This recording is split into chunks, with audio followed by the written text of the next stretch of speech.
Previously, on the World War I conspiracy. With Wilson in office and Colonel House directing his actions, Morgan and his conspirators got their wish. But his propaganda for re-election was, he kept us out of war. Here was a man, vote for Wilson, he kept us out of war. And it was for the right of Americans to go into the war zone on such vessels that we finally went to war. All along the Western Front, the Allies rejoiced. The Yanks were coming. House, the Milner Group, the Pilgrims, the Wall Street financiers, and all of those who had worked so diligently for so many years to bring Uncle Sam into war had got their wish. And before the war was over, millions more casualties would pile up.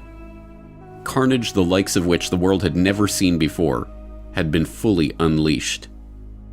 The trenches and the shelling, the no man's land and the rivers of blood, the starvation and the destruction, the carving up of empires, and the eradication of an entire generation of young men. Why? What was it all for? What did it accomplish? What was the point? To this day, over 100 years later, we still look back on the horrors of that great war with confusion. For so long we have been told non-answers about incompetent generals and ignorant politicians. It's the senselessness of war the teachers of this fraudulent and partial history have told us with a shrug. But, now that the players who worked to set the stage for this carnage have been unmasked, these questions can finally be answered. And now the conclusion of the World War I conspiracy.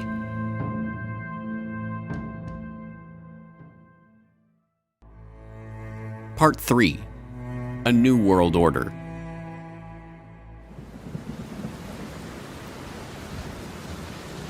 February 21st, 1916. A week of rain, wind, and heavy fog along the Western Front finally breaks, and for a moment there is silence in the hills north of Verdun. That silence is broken at 7:15 a.m. when the Germans launch an artillery barrage heralding the start of the largest battle the world had ever seen. Thousands of projectiles are flying in all directions, some whistling, others howling, others moaning low, and all uniting in one infernal roar. From time to time, an aerial torpedo passes, making a noise like a gigantic motor car. With a tremendous thud, a giant shell bursts quite close to our observation post, breaking the telephone wire and interrupting all communication with our batteries. A man gets out at once for repairs, crawling along on his stomach through all this place of bursting mines and shells. It seems quite impossible that he should escape in the rain of shell, which exceeds anything imaginable. There has never been such a bombardment in war. Our man seems to be enveloped in explosions, and shelters himself from time to time in the shell craters which honeycomb the ground. Finally, he reaches a less stormy spot, mends his wires, and then, as it would be madness to try to return, settles down in a big crater and waits for the storm to pass. Beyond, in the valley, dark masses are moving over the snow-covered ground. It is the German infantry advancing in packed formation along the valley of the attack. They look like a big gray carpet being unrolled over the country. We telephone through to the batteries, and the ball begins. The sight is hellish. In the distance, in the valley, and upon the slopes, regiments spread out, and as they deploy, fresh troops come pouring in. There's a whistle over our heads. It is our first shell. It falls right in the middle of the enemy infantry. We telephone through, telling our batteries of their hit, and a deluge of heavy shells is poured on the enemy. Their position becomes critical. Through glasses, we can see men maddened, men covered with earth and blood, falling one upon the other.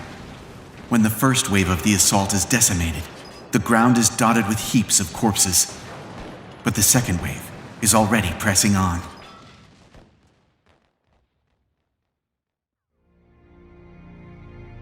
This anonymous French staff officer's account of the artillery offensive that opened the Battle of Verdun, recounting the scene as an heroic French communications officer repairs the telephone line to the French artillery batteries, allowing for a counterstrike against the first wave of German infantry, brings a human dimension to a conflict that is beyond human comprehension. The opening salvo of that artillery barrage alone, involving 1,400 guns of all sizes, dropped a staggering 2.5 million shells on a 10-kilometer front near Verdun in northeastern France over 5 days of nearly uninterrupted carnage, turning an otherwise sleepy countryside into an apocalyptic nightmare of shell holes, craters, torn-out trees, and ruined villages. By the time the battle finished 10 months later, 1 million casualties lay in its wake. 1 million stories of routine bravery like that of the French communications officer. And Verdun was far from the only sign that the stately, sanitized version of 19th century warfare was a thing of the past. Similar carnage played out at the Somme, and Gallipoli, and Vimy Ridge, and Galicia, and 100 other battlefields. Time and again, the generals threw their men into meat grinders, and time and again, the dead bodies lay strewn on the other side of that slaughter. But how did such bloodshed happen? For what purpose? What did the First World War mean? The simplest explanation is that the mechanization of 20th century armies had changed the logic of warfare itself. In this reading of history, the horrors of World War I were the result of the logic dictated by the technology with which it was fought. It was the logic of the siege guns that bombarded the enemy from over 100 kilometers away. It was the logic of the poison gas, spearheaded by Bayer and their School for Chemical Warfare in Leverkusen. It was the logic of the tank, the airplane, the machine gun, and all of the other mechanized implements of destruction that made mass slaughter a mundane fact of warfare. But this is only a partial answer. More than just technology was at play in this Great War, and military strategy and million-casualty battles were not the only ways that World War I had changed the world forever. Like that unimaginable artillery assault at Verdun, the First World War tore apart all the verities of the old world, leaving a smoldering wasteland in its wake. A wasteland that could be reshaped into a new world order. For the would-be engineers of society, war, with all of its attendant horrors, was the easiest way to demolish the old traditions and beliefs that lay between them and their goals. This was recognized early on by Cecil Rhodes and his original clique of co-conspirators. As we have seen, it was less than 1 decade after the founding of Cecil Rhodes' society to achieve the peace of the world that vision was amended to include war in South Africa, and then amended again to include embroiling the British Empire in a world war. Many others became willing participants in that conspiracy because they too could profit from the destruction and the bloodshed. And the easiest way to understand this idea is at its most literal level: profit. War is a racket. It always has been. It is possibly the oldest, easily the most profitable, surely the most vicious. It is the only one international in scope. It is the only one in which the profits are reckoned in dollars and the losses in lives. A racket is best described, I believe, as something that is not what it seems to be to the majority of the people. Only a small inside group knows what it is about. It is conducted for the benefit of the very few at the expense of the very many. Out of war, a few people make huge fortunes. In the World War, a mere handful garnered the profits of the conflict. At least 21,000 new millionaires and billionaires were made in the United States during the World War. That many admitted their huge blood gains on their income tax returns. How many other war millionaires falsified their tax returns? No one knows. How many of these war millionaires shouldered a rifle? How many of them dug a trench? How many of them knew what it meant to go hungry in a rat-infested dugout? How many of them spent sleepless, frightened nights ducking shells and shrapnel and machine gun bullets? How many of them parried a bayonet thrust or an enemy? How many of them were wounded, were killed in battle? As the most decorated Marine in the history of the United States at the time of his death, Smedley Butler knew of what he spoke. Having seen the minting of those tens of thousands of new millionaires and billionaires out of the blood of his fellow soldiers, his famous rallying cry, "War is a racket," has resonated with the public since he first began, in his own memorable words, trying to educate the soldiers out of the sucker class. Indeed, the war profiteering on Wall Street started even before America joined the war. Although, As J.P. Morgan partner Thomas Lamont noted, at the outbreak of the war in Europe, American citizens were urged to remain neutral in action, in word, and even in thought. Our firm had never for one moment been neutral. We didn't know how to be. From the very start, we did everything we could to contribute to the cause of the Allies. Whatever the personal allegiances that may have motivated the bank's directors, this was a policy that was to yield dividends for the Morgan Bank that even the greediest of bankers could scarcely have dreamed of before the war began. John Pierpont Morgan himself died in 1913, before the passage of the Federal Reserve Act he had stewarded into existence, and before the outbreak of war in Europe. But the House of Morgan stood strong, with the Morgan Bank under the helm of his son, John Pierpont Morgan Jr., maintaining its position as preeminent financier in America. The young Morgan moved quickly to leverage his family's connections with the London banking community, and the Morgan Bank signed its first commercial agreement with the British Army Council in January 1915, just 4 months into the war. That initial contract, a $12 million purchase of horses for the British war effort to be brokered in the US by the House of Morgan, was only the beginning. By the end of the war, the Morgan Bank had brokered $3 billion in transactions for the British military, equal to almost half of all American supplies sold to the Allies in the entire war. Similar arrangements with the French, Russian, Italian, and Canadian governments saw the bank broker billions more in supplies for the Allied war effort. But this game of war financing was not without its risks. If the Allied powers were to lose the war, the Morgan Bank and the other major Wall Street banks would lose the interest on all of the credit they had extended to them. By 1917, the situation was dire. The British government's overdraft with Morgan stood at over $400 million, and it was not clear that they would even win the war, let alone be in a position to repay all their debts when the fighting was over. In April 1917, just 8 days after the US declared war on Germany, Congress passed the War Loan Act extending $1 billion in credit to the Allies. The first payment of $200 million went to the British, and the entire amount was immediately handed over to Morgan as partial payment on their debt to the bank. When, a few days later, $100 million was parceled out to the French government, it too was promptly returned to the Morgan coffers. But the debts continued to mount, and throughout 1917 and 1918, the US Treasury, aided by the Pilgrim Society member and avowed Anglophile Benjamin Strong, president of the newly created Federal Reserve, quietly paid off the Allied powers' war debts to J.P. Morgan. What I think is interesting is also the bankers' viewpoint here. America was so deeply involved in that war, financing. There was so much money which could only really be repaid as long as Britain and France won. That had they lost, the loss on the American financial, the stock exchange, the stock market, Wall Street, your great industrial giants would have been horrendous. So America was deeply involved, not the people, as is ever the case, not the ordinary citizen who cares, but the financial establishment who had, if you like, treated the entire thing as they might a casino and put all the money on one end of the board, and it had to come good for them. So all of this is going on. I mean, I personally feel that the American people don't realize just how far duped they were by your Carnegies, your J.P. Morgans, your great bankers, your Rockefellers, by the multi-millionaires who emerged from that war because they were the ones who made the profits, not those who lost their sons, lost their grandsons, whose lives were ruined forever by war. After America officially entered the war, the good times for the Wall Street bankers got even better.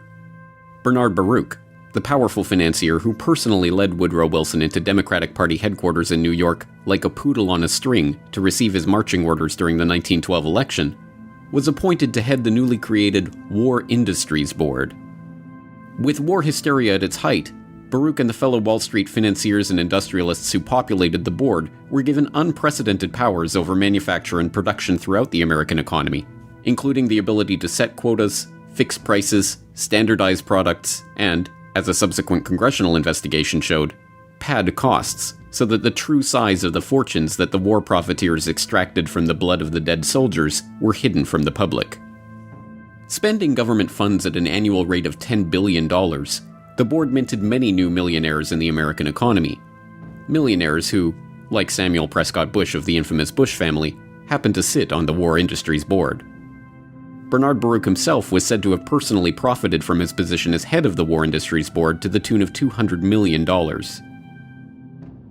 The extent of government intervention in the economy would have been unthinkable just a few years before. The National War Labor Board was set up to mediate labor disputes. The Food and Fuel Control Act was passed to give the government control over the distribution and sale of food and fuel. The Army Appropriations Act of 1916 set up the Council of National Defense, populated by Baruch and other prominent financiers and industrialists, who oversaw private sector coordination with the government in transportation, industrial and farm production, financial support for the war, and public morale. In his memoirs at the end of his life, Bernard Baruch openly gloated, "The experience had a great influence upon the thinking of business and government. WIB had demonstrated the effectiveness of industrial cooperation and the advantage of government planning and direction. We helped inter the extreme dogmas of laissez-faire, which had for so long molded American economic and political thought. Our experience taught that government direction of the economy need not be inefficient or undemocratic, and suggested that in time of danger, it was imperative." But it was not merely to line the pockets of the well-connected that the war was fought. More fundamentally, it was a chance to change the very consciousness of an entire generation of young men and women. For the class of would-be social engineers that arose in the Progressive Era, from economist Richard T. Ely, to journalist Herbert Croly, to philosopher John Dewey, the Great War was not a horrific loss of life or a vision of the barbarism that was possible in the age of mechanized warfare, but an opportunity to change people's perceptions and attitudes about government, the economy, and social responsibility. Dewey, for example, wrote of the social possibilities of war. In every warring country, there has been the same demand that in the time of great national stress, production for profit be subordinated to production for use.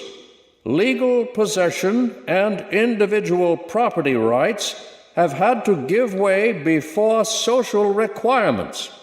The old conception of the absoluteness of private property has received the world over a blow from which it will never wholly recover. All countries on all sides of the world conflict responded in the same way, by maximizing their control over the economy, over manufacturing and industry, over infrastructure, and even over the minds of their own citizens. Germany had its Kriegssozialismus, or war socialism, which placed control of the entire German nation, including its economy, its newspapers, and, through conscription, its people, under the strict control of the army. In Russia, the Bolsheviks used this German war socialism as a basis for their organization of the nascent Soviet Union. In Canada, the government rushed to nationalize railways, outlaw alcohol, institute official censorship of newspapers, levy conscription, and, infamously, introduce a personal income tax as a temporary wartime measure that continues to this day. The British government soon recognized that control of the economy was not enough. The war at home meant control of information itself. At the outbreak of war, they set up the War Propaganda Bureau at Wellington House.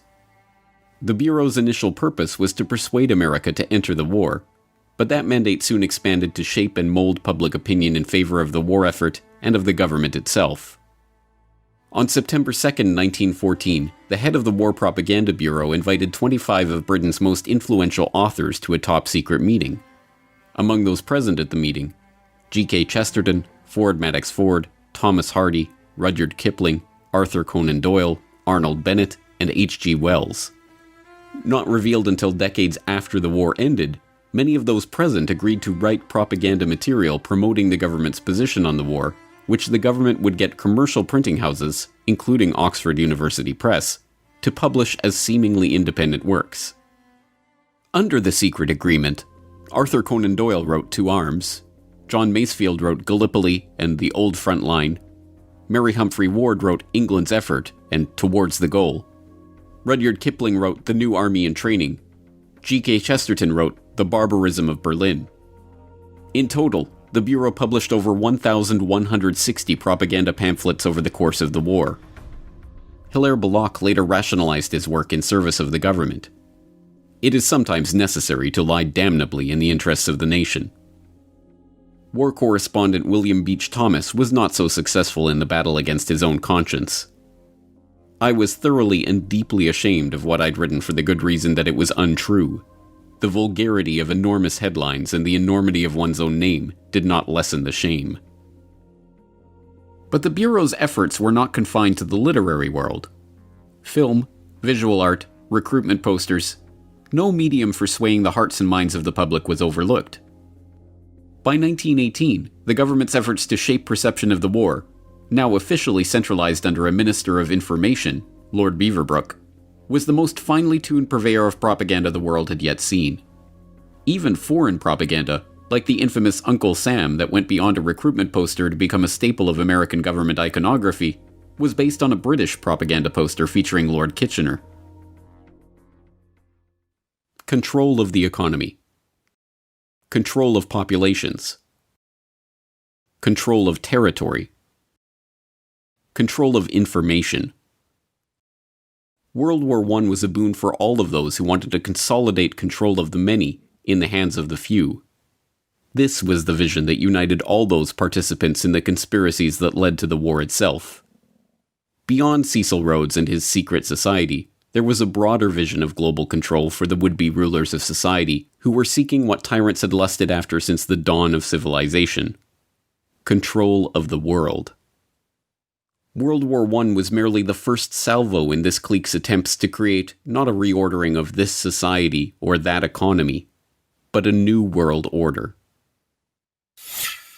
What World War I allowed these globalists, these Anglophiles, these people who wanted the English-speaking union to reign over the whole world, what it allowed them to do was militarize American thinking. And what I mean by that is there was a whistleblower called Norman Dodd. He was the head researcher for the Reese Committee that looked into how nonprofit foundations were influencing American education away from freedom. And what they found was the Carnegie Institute for International Peace was seeking to understand how to make America a wartime economy, how to take the state apparatus over, how to change the education to get people to continually consume, how to have arms production ramp up. And then once this happened in World War I, if you look at what happened in the 1920s, you've got people like Major General Smedley Butler, who is using the U.S. military to advance corporate interests in Central and South America and doing some very caustic things to the indigenous people, insofar as these were not American policies really before the Spanish-American War in 1898, meaning that going and taking foreign military action was not part of the diplomatic strategy of America prior to our engagement with the British Empire in the late 1800s and as it ramped up after Cecil Rhodes' death. So what these people gained was the foothold for world government from which they could get, through globalism, what they called a new world order. The creation of this new world order was no mere parlor game. It meant a complete redrawing of the map, the collapse of empires and monarchies, the transformation of the political, social, and economic life of entire swaths of the globe. Much of this change was to take place in Paris in 1919 as the victors divvied up the spoils of war. But some of it, like the fall of the Romanovs and the rise of the Bolsheviks in Russia, was to take place during the war itself. In hindsight, the fall of the Russian Empire in the midst of the First World War seems inevitable. Unrest had been in the air since Russia's defeat by the Japanese in 1905, and the ferocity of the fighting on the Eastern Front, coupled with the economic hardship, which hit Russia's overcrowded, overworked urban poor particularly hard, made the country ripe for revolt. That revolt happened during the so-called February Revolution, when Tsar Nicholas was swept from power and a provisional government installed in his place. But that provisional government, which continued to prosecute the war at the behest of its French and British allies, was competing for control of the country with the Petrograd Soviet, a rival power structure set up by the socialists in the Russian capital. The struggle for control between the two bodies led to riots, protests, and ultimately, battles in the street. Russia in the spring of 1917 was a powder keg waiting to explode. And in April of that year, two matches, one called Vladimir Lenin and one called Leon Trotsky, were thrown directly into that powder keg by both sides of the Great War. Vladimir Lenin, a Russian communist revolutionary who had been living in political exile in Switzerland, saw in the February Revolution his chance to push through a Marxist revolution in his homeland. But, although for the first time in decades his return to that homeland was politically possible, the war made the journey itself an impossibility.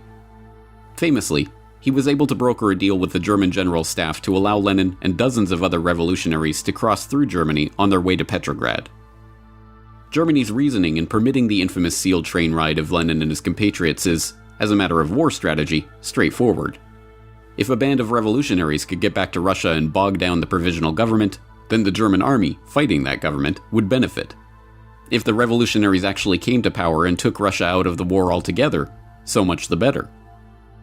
But the curious other side of this story, the one demonstrating how Lenin's fellow communist revolutionary, Leon Trotsky, was shepherded from New York, where he had been living well beyond the means of his income as a writer for socialist periodicals, through Canada, where he was stopped and identified as a revolutionary en route to Russia, and on to Petrograd, is altogether more incredible.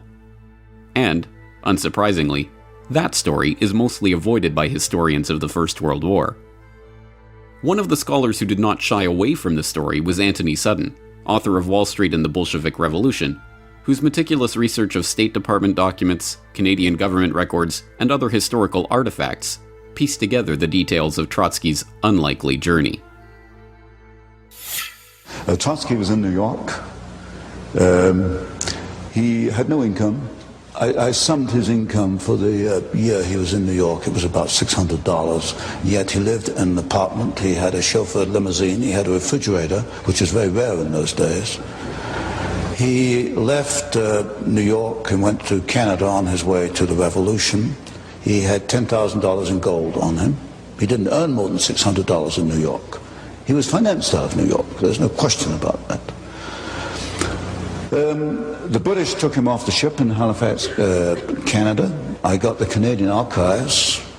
They knew who he was. They knew who Trotsky was. They knew he was going to start a revolution in Russia. Instructions from London came to put Trotsky back on the boat with his party and allow them to go forward.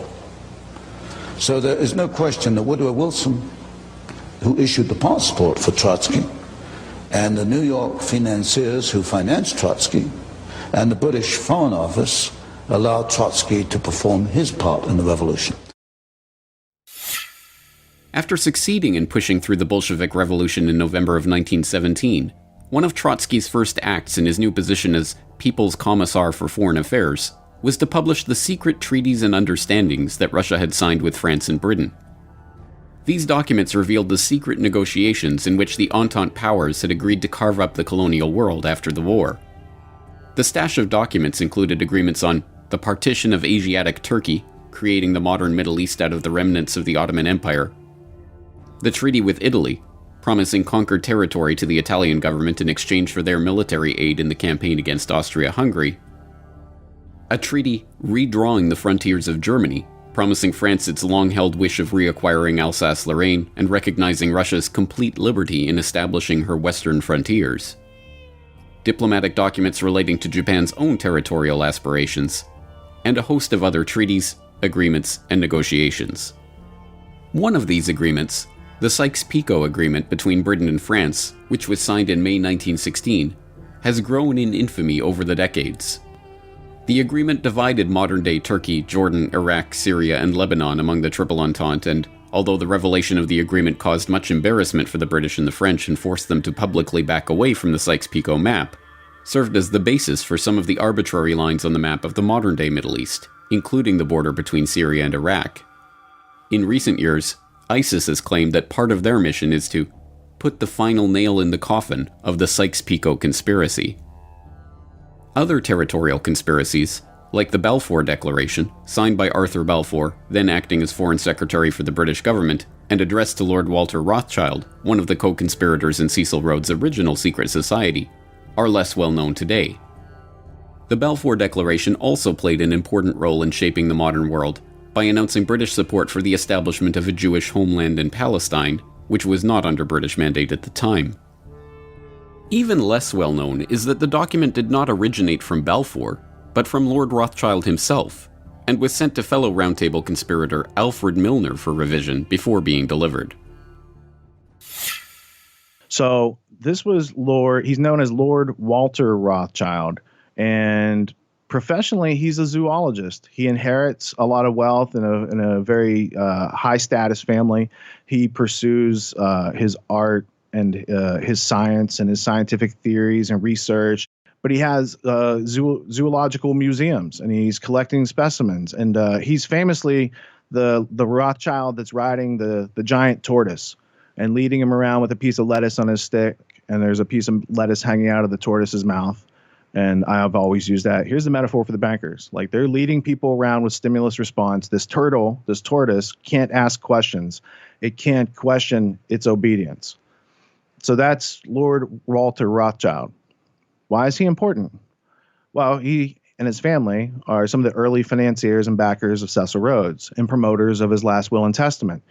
And in the question of America being brought back into the British Empire, there are newspaper articles. There's one in 1902 where Lord Rothschild is saying, this would be a good thing to have America back in the British Empire. He's also the Lord Rothschild to whom the Balfour Declaration is addressed. So in 1917, there's an agreement, a letter of agreement sent from the British government from Arthur Balfour to Lord Rothschild. Now, Lord Rothschild and Arthur Balfour, they know each other. They have a long history together. And there's a lot of Fabian socialists in this whole story of what led up to World War I. Specifically with Balfour, he's acting as an agent of the British government saying, we're going to give away this land that's not really ours, and we're going to give it to you guys and your group. The problem is the British had also promised that same land to the Arabs. So now the Balfour Declaration is going against some of the foreign policy plans that they've already promised to these other countries. The other interesting thing about the Balfour Declaration is it just had its 100th anniversary. So they last year had a site that had the whole history of the Balfour Declaration. You could see the originals from Lord Rothschild and going to Lord Milner for changes and coming through Arthur Balfour and then being sent back as an official letter from the monarchy, basically. So that's interesting. But there's also interviews where the current Lord Rothschild, Lord Jacob Rothschild, comments on his ancestors' history and how they brought about the Jewish state in 1947-48 because of the Balfour Declaration. So there's a lot of history to unpack there.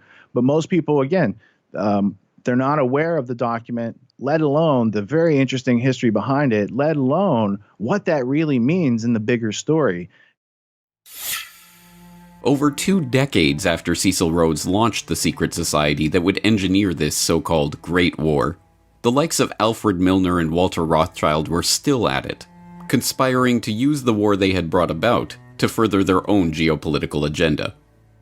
But by the time of the armistice in November 1918, that group of conspirators had greatly expanded, and the scale of their agenda had grown along with it. This was no small circle of friends who had embroiled the world in the first truly global war, but a loosely knit network of overlapping interests, separated by oceans and united in a shared vision for a new world order. Milner, Rothschild, Gray, Wilson, House, Morgan, Baruch, and literally scores of others had each had their part to play in this story. Some were witting conspirators, others merely seeking to maximize the opportunities that war afforded them to reach their own political and financial ends. But to the extent that those behind the World War I conspiracy shared a vision, it was the same desire that had motivated men throughout history: the chance to reshape the world in their own image. Just tell us all over again why. Why? Just You tell it won't find again. this in the textbooks. Why is to bring about, I suspect, a plan to control world society in which you and I won't find the freedoms to believe and think and do as we believe. And war is an instrument of massive change. We know that. It is an instrument of massive change, in particular for those who are defeated. In a war where everyone is defeated, then it's simply an element of massive change. And that's a very deep, thought-provoking concept, that if everyone loses, or if everyone except us, depending on who the us are, loses, then we are going to be in a position to reconstruct in our image. Altogether in the war, who knows, some 10 or 12 million people died. People experienced things both in combat, and the people back home understanding what was happening, that dazed them, that stunned them. You know, it's almost as if for a few generations the peoples of Europe had been increased, sort of like a flock of sheep by their shepherds, okay? Through industrialization, through the spread of liberal ideas and institutions, through the decrease of infant mortality, the raising of standards of living, the population of Europe was enormously greater than it had ever been before.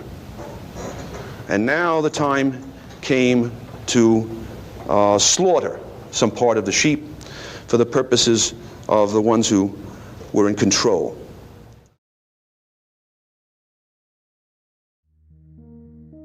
For the ones in control, World War I had been the birth pangs of a new world order. And now, the midwives of this monstrosity slouched towards Paris to take part in its delivery. The end of the beginning.